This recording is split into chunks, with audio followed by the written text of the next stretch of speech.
Assalamualaikum warahmatullahi wabarakatuh. Baiklah, kami dari kelompok 5 akan menyajikan materi mengenai Pancasila sebagai paradigma pembangunan Ipolexos Budankam atau ideologi politik, ekonomi, sosial budaya, dan pertahanan keamanan yang beranggotakan Anissa Komairo, Dita Anissa, Muhammad Faris, Aldi Yusefri, saya sendiri Putri Melani, dan Umar Sidik.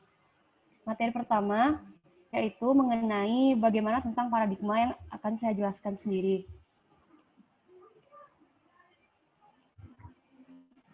Sebelumnya, menurut nomenklatur, paradigma berasal dari bahasa Latin yang yakni kata para dan digma. Para berarti di samping, di sebelah, dan dikenal, sedangkan digma berarti suatu model teladan, arketip, dan ideal. Dalam masalah populer, istilah paradigma berkembang menjadi terminologi yang mengandung konotasi pengertian sumber nilai, kerangka pikir, orientasi dasar, serta sumber asas, serta arah dalam suatu bidang tertentu. Secara terminologis, tokoh yang mengembangkan istilah tersebut dalam dunia ilmu pengetahuan yang bernama Thomas S. Kuhn, yaitu menurut tokoh tersebut, paradigma merupakan asumsi-asumsi dasar dan asumsi-asumsi nilai atau merupakan sumber nilai, sehingga merupakan suatu sumber hukum, metode, serta penerapan dalam ilmu pengetahuan yang menentukan sifat, ciri, serta karakter ilmu pengetahuan sendiri. Baiklah, materi selanjutnya mengenai bagaimana Pancasila sebagai paradigma pembangunan ideologi yang akan dijelaskan oleh Anissa. Kepada Anissa disilakan.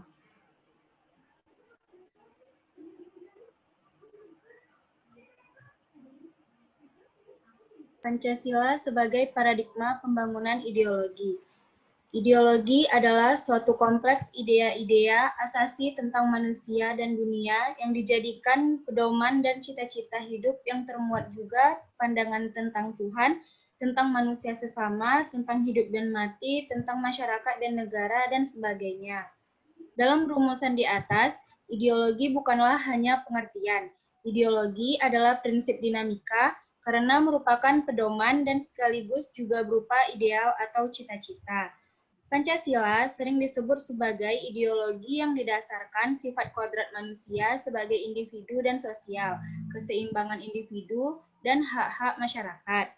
Pengembangan Pancasila sebagai ideologi yang memiliki dimensi realitas, idealitas, dan fleksibilitas atau Pancasila sebagai ideologi terbuka, menghendaki adanya dialog yang tiada henti dengan tantangan-tantangan masa kini dan masa depan dengan tetap mengacu kepada pencapaian tujuan nasional dan cita-cita nasional Indonesia. Baiklah. Selanjutnya materi mengenai Pancasila sebagai paradigma pembangunan politik yang akan dijelaskan oleh Dita. Kepada Dita disilakan.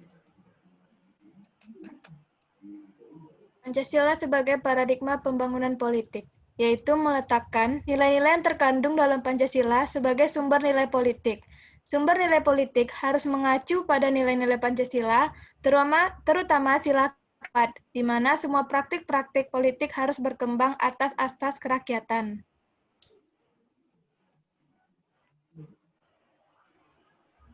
Masyarakat harus mampu menempatkan kekuasaan tertingginya sebagai warga negara Indonesia yang menganut sistem politik demokrasi di mana kekuasaannya dari rakyat, oleh rakyat, dan untuk rakyat yang dikembangkan atas moral ketuhanan, moral kemanusiaan, moral persatuan, moral kerakyatan, dan moral keadilan, agar menghasilkan perilaku politik yang santun dan bermoral. Baiklah, materi selanjutnya mengenai Pancasila sebagai paradigma pembangunan ekonomi yang akan dijelaskan oleh Aldi. Kepada Aldi disilakan. Pancasila sebagai paradigma pembangunan ekonomi. Sesuai dengan paradigma Pancasila dalam pembangunan ekonomi, maka sistem dan pembangunan ekonomi berpijak pada nilai moral daripada Pancasila. Secara khusus, sistem ekonomi harus mendasar pada dasar moralitas ketuhanan yang terdapat di sila 1 Pancasila dan kemanusiaan di sila 2 Pancasila. Hal ini bertujuan untuk menghindari adanya persaingan bebas.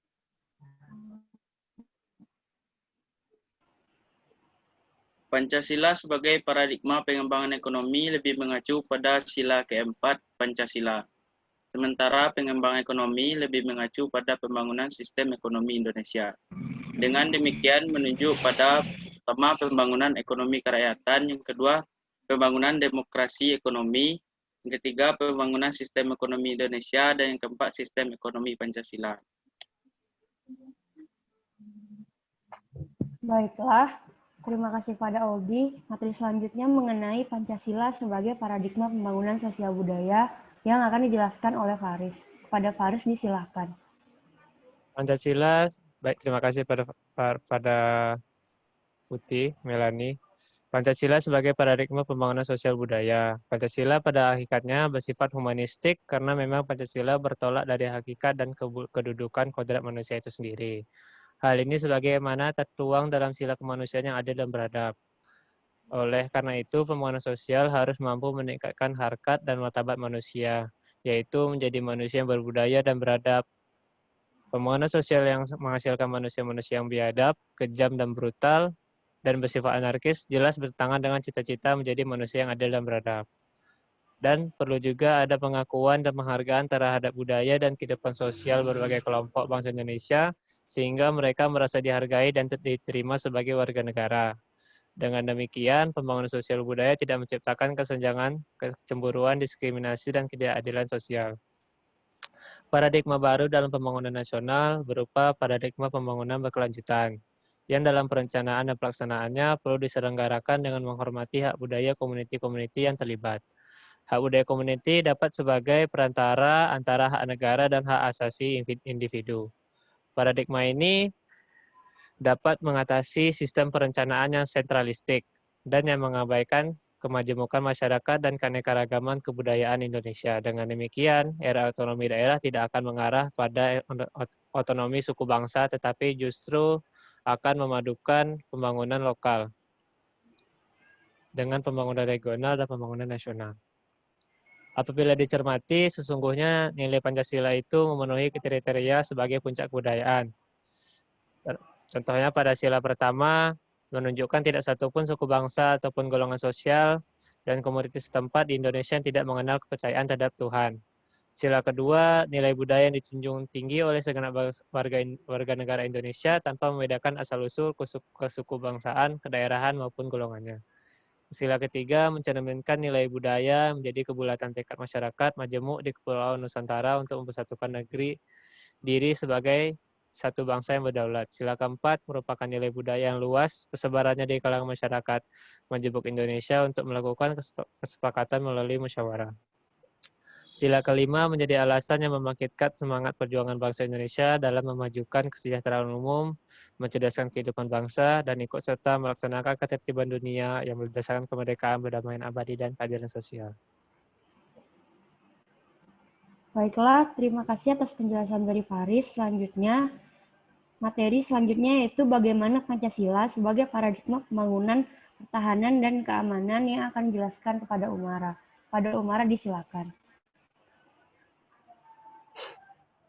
Baik, selanjutnya Pancasila sebagai paradigma pertahanan dan keamanan.